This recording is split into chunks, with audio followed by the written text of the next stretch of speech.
Don't sow a seed, don't paint a wall. Tomorrow it will have to fall.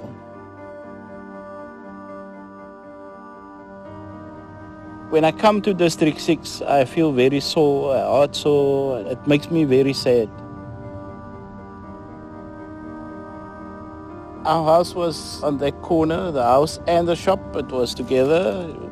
Go from the house into the shop, and this was inside our shop. We were the only one in Cape Town to have what they call the soda fountain. My grandfather was the first one to change the color of cream soda. You people know it as green. It was actually white like lemonade. Everybody around here, people from Bloemer Flats, people opposite here, and that time they bought on the bookie.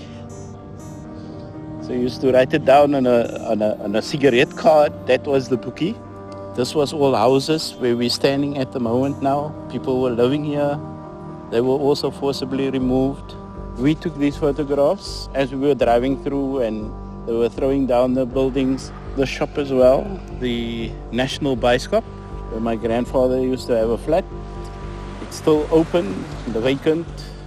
I was sitting in the car. I didn't want to get out because I said, well, how was I feeling? I'll say I was angry. You look at places where they put the people like Hanover Park and Manenberg. People were quite despondent to go there because they couldn't get jobs. And it broke them down. It broke them down completely. It is difficult for me to come back here. It won't be the same because, how shall I say, they took the soul out of the place.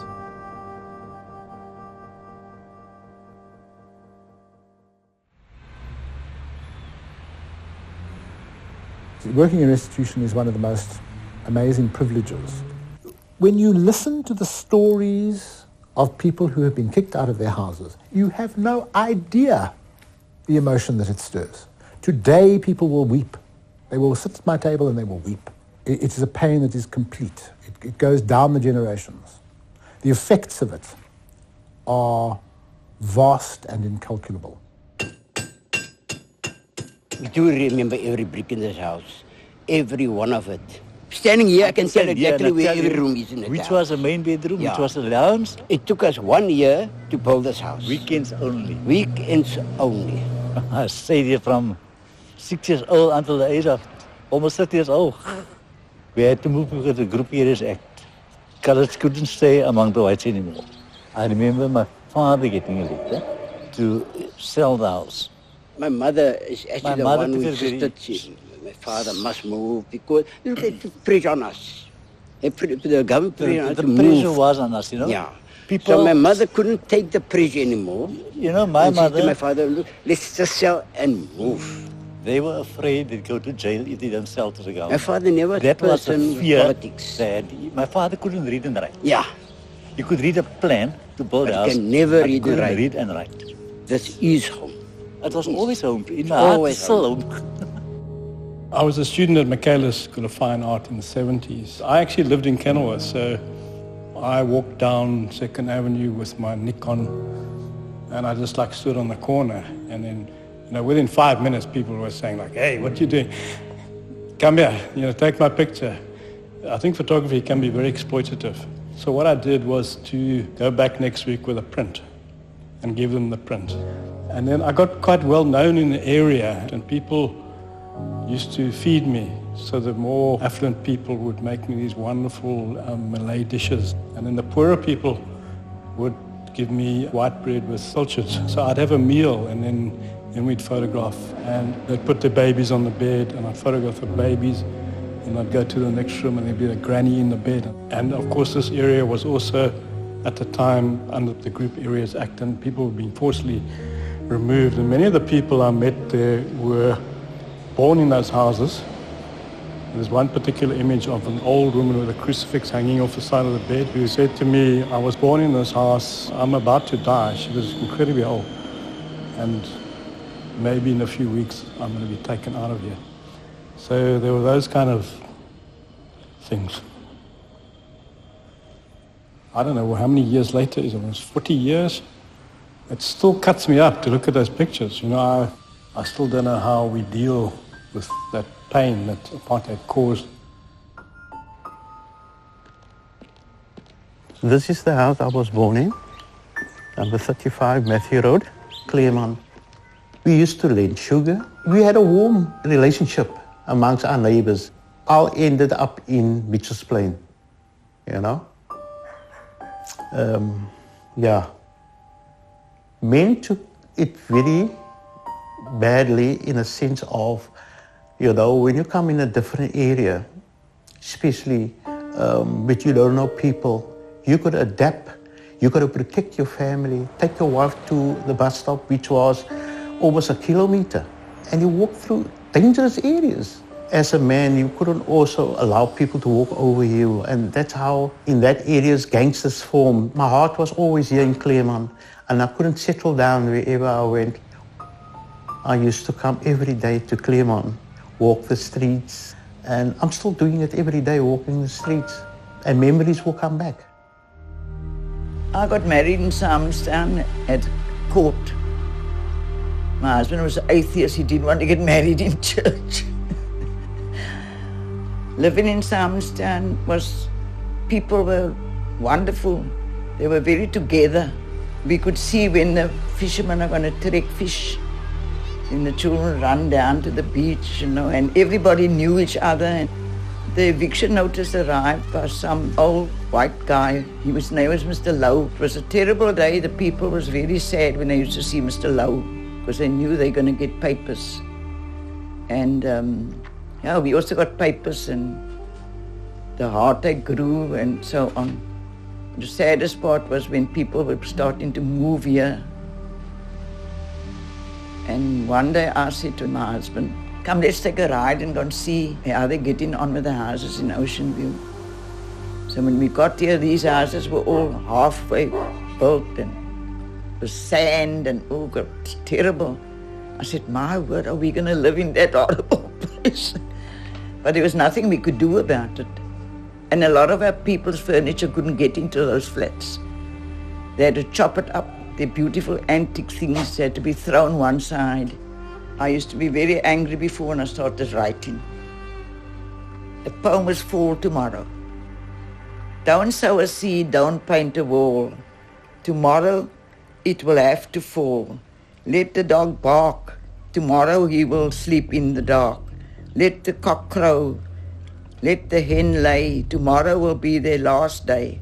Let the children chop trees. Let them break. Let the destructive little devils ruin and take. For tomorrow they know not their fate. Don't sow a seed, don't paint a wall. Tomorrow the yellow monster will take all. Let our sons dazed in eye, rape and steal, for they are not allowed to feel. Let the men drink, let them fight, let what is said about them be right, for they are not allowed to think. So bark, howl, crow, chop, break, ruin, steal, drink, fight, let's what said about us be right. Tomorrow we gaze at a new view, seas of sand given by you, and we say, sow the seed, paint the wall, be at home in our desert for all. You that remade us, your mold will break, and tomorrow you are going to fall.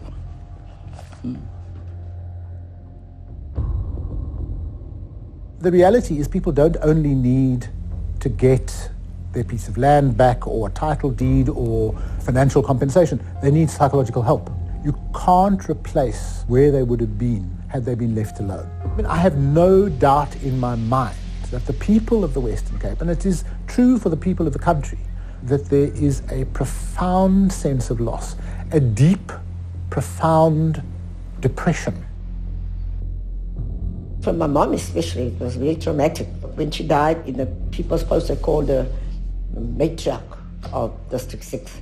Because she knew, like most people, I mean, that she was, when my mom died, she was 99 years old and 3 months. And so because she knew practically everybody in District 6. And we were very much part of St. Mark's Church.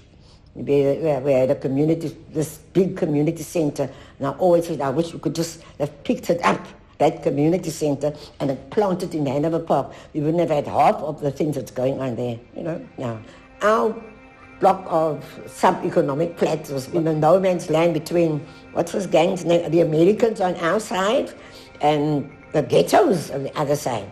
So I thought, my heart loops was serious until we ran, because they were just... And how many times didn't we lie flat? And we were upstairs. We used to lie flat. So it was horrific. So when this opportunity came, thank God for this, we went for it.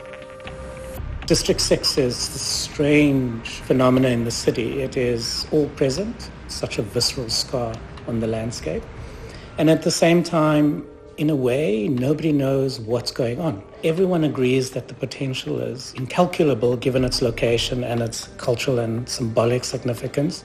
And so for a city like Cape Town that is so marked by profound racial abuse, poverty, to have this incredible opportunity and resource right in front of our face and not be able to activate it, it really, really captures the impotence, if you will, of both public policy and public life. The District 6 community, when people speak about 60,000 people being forcibly removed, and the fact that only 2,400 families are coming back, you really begin to understand the scale of returns, that it's not a simple process of people just making a decision that because they were moved off their land, that they're now coming back. I hear often, in fact last week again, I heard that Cape Town is the most segregated city in South Africa. I agree, but I agree with an explanation. When I compare Cape Town to Johannesburg, where I've moved, most people in Johannesburg are Johnny-come-latelys. Cape Town, the people in Mitchell's Plain that I know of, many of them don't want to move because they have established family ties, the mosque, the schools, the community. It suits them. People have made very active decisions about whether or not they should come back, where you're now leaving a community that you were in for almost 40 years. You just have to have proof. And they go to Matrix House in Strand Street. And I said, boy, oh boy, did we have proof. My ma had niks weggegooi nie. She had insurance policies the size of road maps and all the receipts and clinic cards. And of course, the very next day we were up there. The museum actually played a very important role in providing just the fabric of the museum as evidence itself of the community that actually lived in the area. And people would use sources that they found at the museum to create the affidavit to prove that they lived in District 6 as well. I was born here in District 6 in Stakare Street. The process of return was very hectic. It took a long time. 9 years we were part of the actual process. We're looking upon the government. What is the government going to do? Is it really going to build houses for us? In 2004, the first few families, the 24 families, moved into District 6. They were part of the Phase 1 redevelopment. The Phase 2 redevelopment ended in 2014 with about 134 homes. We were grateful for the opportunity to return. We are from the first 24 that came into District 6. And we are still here. There's been quite a lot of joy, but also I think a bittersweet feeling about coming back, make a new home in a very different space in District 6. I think the community here is divided. I don't see their children coming to my school. They go to better schools. They don't see me as a better person. The story of being black in District 6 is never been heard. As I look at the picture of District 6, I see now it's based on one race, the colored people. Most of the black people, they are still stuck in Kukuletu, in Langa, in Nyanga, in most places they are still crying to come back to District 6 because their stories are not heard. Before the government's decision to reopen the land claims, I was getting probably 20 telephone calls a day from people who were desperately trying to splice themselves onto somebody else's claim. So the reopening of the land claims, I have no doubt in my mind, was a necessary intervention by government. I think the process has become a much more technical process because you literally have to become a researcher, sourcing documents from Ruland Street Archive, City Council, and people either don't have the time, they don't have the mobility, but very determined to find that evidence. Now we have a mobile bus that has officers in it that will go to the remotest areas in the Western Cape and make sure that people on farms, people who have no access to any kind of technology, will be able to there and then lodge their land claim. When people who come from other areas of removal, whether it's Simonstown, Harfield, Newlands, if you are talking about a concept of return, it's almost like you're talking about a brick wall, because you may institute a land claim, but where are you going to go back to? House with a green roof. That used to be our house. I lived in Lincoln Street, number 10. That's Veronica, that's me. Memories. I was just saying to my wife when we passed here, that stoop I used to polish every Friday for my pocket money. Just chatting about days gone by and what we did, what happened, and just mind the residents, we don't offend them. We might be standing on the ground here.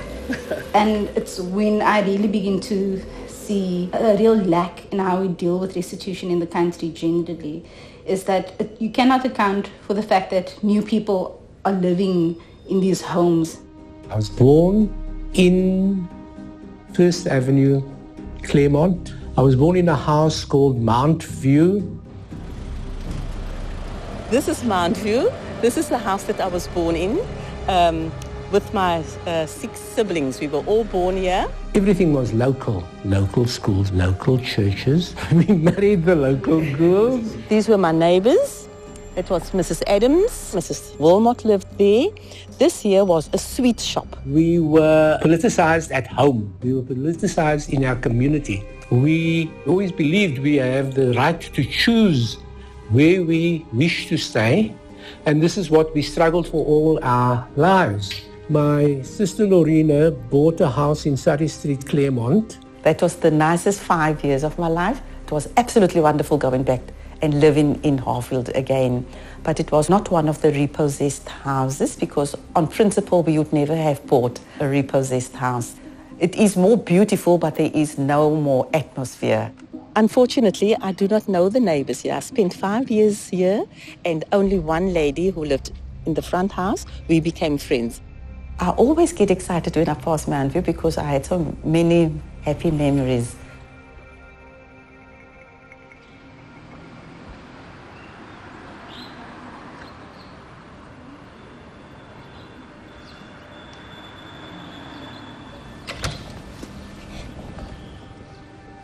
They said there were no forced removals from this area. It's a white gentleman who opened the door. He would not allow me to come in. And his wife said that nobody was forced to be removed from this area. I told him that I was forced from this very house, but they would not let us come in to have a look. If you were, for example, if you were kicked out of Newlands and your furniture was left standing in the house and the new owners took it over, I would demand that I would return to the same house with that same furniture. And I think when people make that demand, the response from the state, the response from landowners who live there now, it's completely lacking.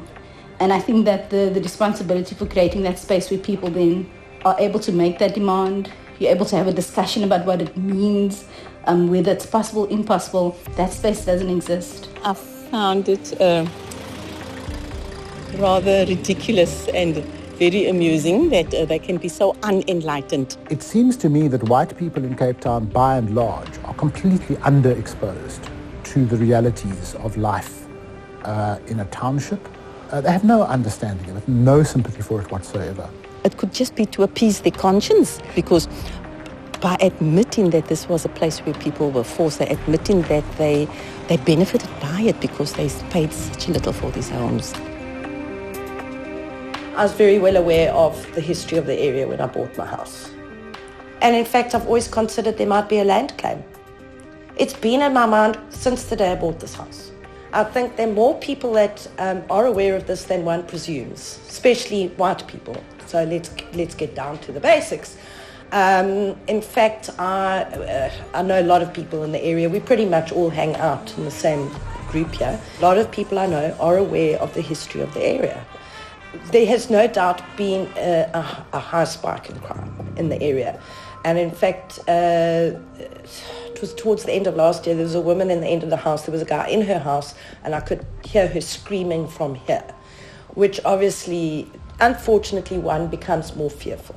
There's a Harfield Village Facebook page, and people were commenting on crime and pointing out people they believed were suspicious. There are 3 people lying on the pavement and we should just tar over them. Horrible, shocking. And people go onto Facebook and they make comments that are probably not what they would normally say. Now, how can you say everybody's racist based on a few people's comments? How can you judge a whole area? You can't do that. Nobody's been interviewed, non-white person, that does live in the area and what their experiences are. Because I can tell you most of the people that I know don't find it a racial area. So I'm back in Claremont at 50 Matthew Road now. I inherited this house now where I am now. It's a miracle.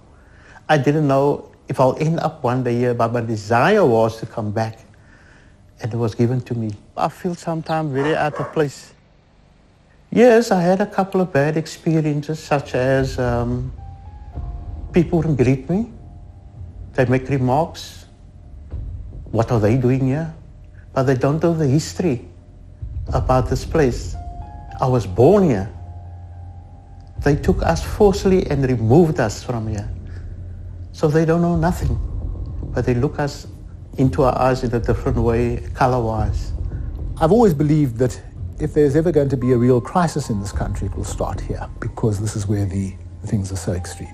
Restitution shouldn't be seen by the people of Constantia as a threat. They could see it as normalizing a profoundly abnormal society. I think that they would begin to have some kind of understanding of their own lack. You know, this used to be our main bedroom. That used to be our lounge. Another bedroom next to it. Because there's still a fireplace in that room there. Yes.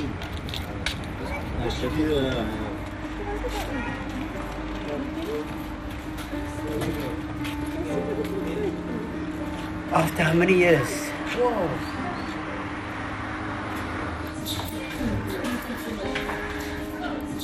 This was down here. This was dining room. This was a bedroom. This was all kitchen. Yeah, the whole thing was a kitchen. This was my room.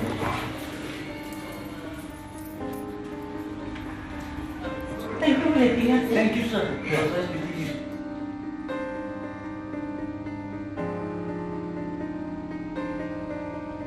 I'm actually emotional. It breaks my heart to stand in front of this. I was so happy to be in here. True? I can't. I'm sorry. What can I say? I'm comfortable. You know, I'm living with my daughter and I'm very comfortable at least. I wouldn't mind starting all over again in this particular house and this particular area. I mean, where we're living now, we're quite comfortable. But it will never be this house. Never ever the same. This will never come back again. Never ever. It can happen if you give us a house back. Yeah, I'm actually happily emotional to see that house is still standing. They didn't, demolish the house or anything. It's still here. So we would love to come back though. Anyway, thank you. I don't think there's going back. There's only going forward. Even if people do return to the actual house that they were living in, it's still not going back. It's only going forward. We have to build a future. We can't rebuild a past. I always expected a knock on my door. And I quite honestly would love to meet the people that lived here and love to hear their story. Because I think only through that kind of way of maybe healing, moving together, I know that's another debatable issue, but I think that would be the way to go. It's a new beginning, It's for them to come to the table and sit with us and just discuss with us, finding out more about me. Coming back to town, many people asked, was it the same? Of course it's not the same, because you've skipped a few generations. There wasn't that close community thing, but there is a connection. And I must say, our District 6 Forum, in my eyes, they are trying their best to form that community spirit. The political seeds of Harfield Road still exist. We have a great feeling of having overcome apartheid. So we don't dwell on the negative aspects of apartheid. We celebrate the fact that we have destroyed and we have survived and we have excelled despite apartheid. I think part of the public perception is that ex-residents feel they are coming back to this mythical place of District 6 that's going to look the same kinds of sounds, smells, feelings. But I think that's selling the District 6 land claimant short.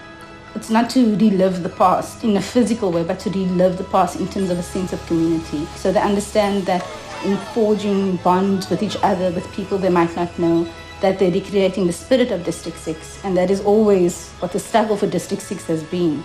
Even though you demolish the area, the spirit of District 6 remains, and that is what we maintain, and that is what we are building for our descendants.